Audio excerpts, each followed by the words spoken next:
Rar, rar, rar.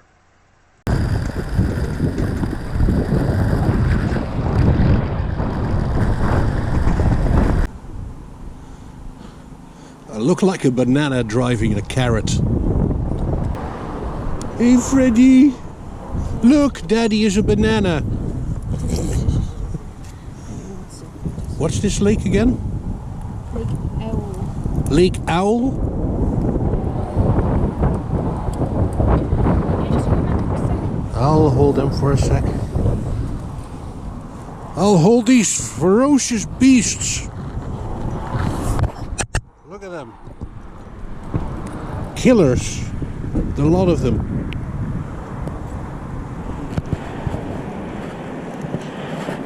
And they successfully tangled me up. That's how they take down their prey. They just tangle them up.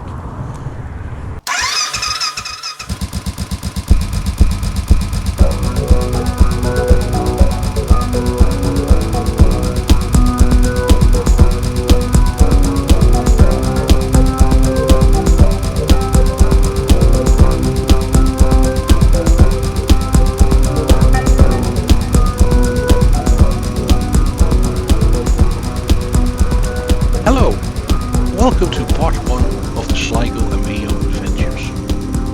We basically packed up the car, put the dogs in and some spare clothes and are heading to Grethley in County Sligo. We've rented a cottage there for a couple of days, which will function as our base of operations. Also, Sabrina has been training hard the last couple of months with her swimming, so she's going to enter an open water swim in the River Boyne, and that is in Ballina. So it's going to be a 2.5 kilometer swim. It's the longest distance she ever tried, so she's a bit anxious about it, but I've got all confidence in her that she will do well. We are repeating a formula that we tried out last year, where we pack up the car, put the dogs in and head towards the destination with me following on the motorbike. This year I'm following on the Interceptor 650, so Sabrina doesn't have to show any mercy on me and put the foot down. It's kind of funny because from the footage it looks like I'm desperately trying to overtake this little Hyundai. I have to say the Interceptor has been performing wonderfully on this trip.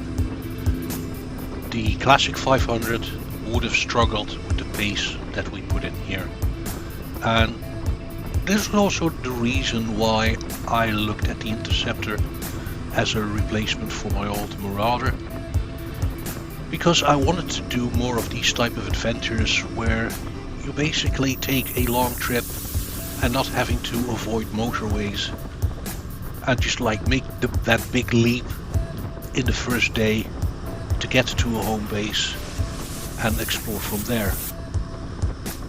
Also, the upgrade of the suspension was probably the best idea I had, because some of the roads we were on, like, yeah, the speed limit was 100, but there were some nasty surprises in terms of bumps there that I would definitely felt if the original suspension was still in play.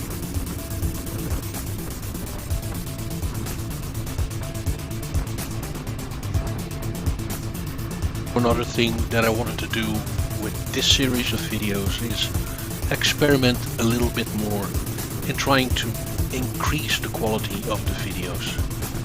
I know for the last couple of videos that I've been basically shouting the narration into my GoPro while driving, and I have to say it feels more natural doing it that way, because I find that doing the narrative once the footage is already done, it's actually quite difficult for me.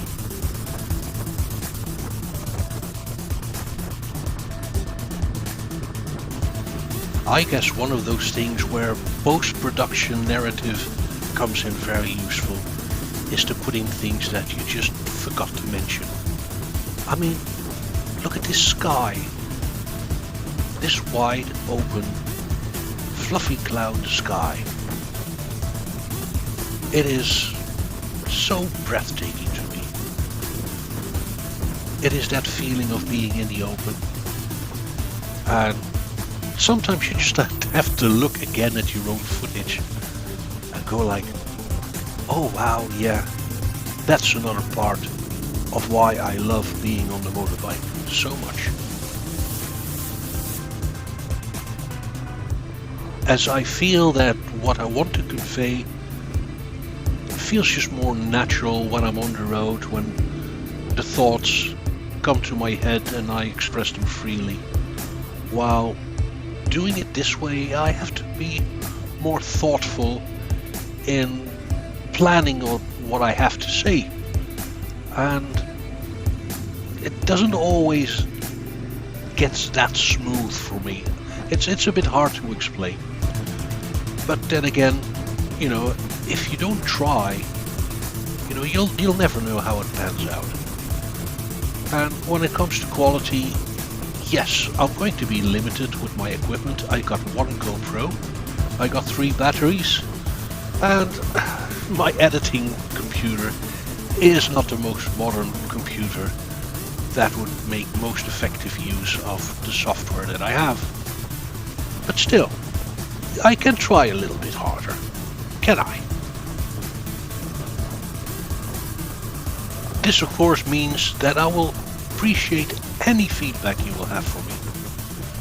And with that, I hope to step it up just a little bit in putting a bit more effort into the editing and into the post-production, and to make it a little bit more enjoyable. But I also realize that in some cases it is better to have that live narrative going on. It is just a matter for me of finding that right balance. And I think when I'm just puttering away on the countryside and we don't have that much distraction of wind noises and things, yeah, I think we can mix it up like that. Also, it is my intent to mix the content a little bit more. I mean, I know that for most of the time the content on this channel is centric around the Royal Enfield, either the Classic 500 or the Interceptor 650. But I kinda feel I'm doing everybody a disfavor of not including more of Franky's world. And there is so much fun to be had with video cameras and situations, and sometimes there are just opportunities to bring in the quirky sense of humor that me and the missus have. And also dogs. I mean, Fred and Wilma, they are lovely dogs.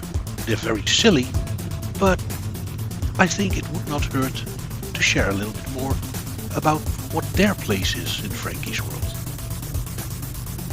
Anyways, we arrived at the cottage, and I hope you enjoyed the footage, and I hope I'll see you next time for part 2, where we really start to get into things.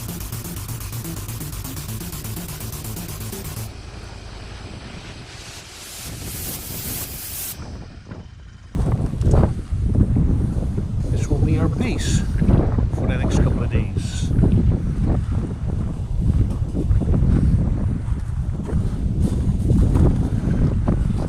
Hello Fred. What's up with the pointy face? What's up with the pointy face?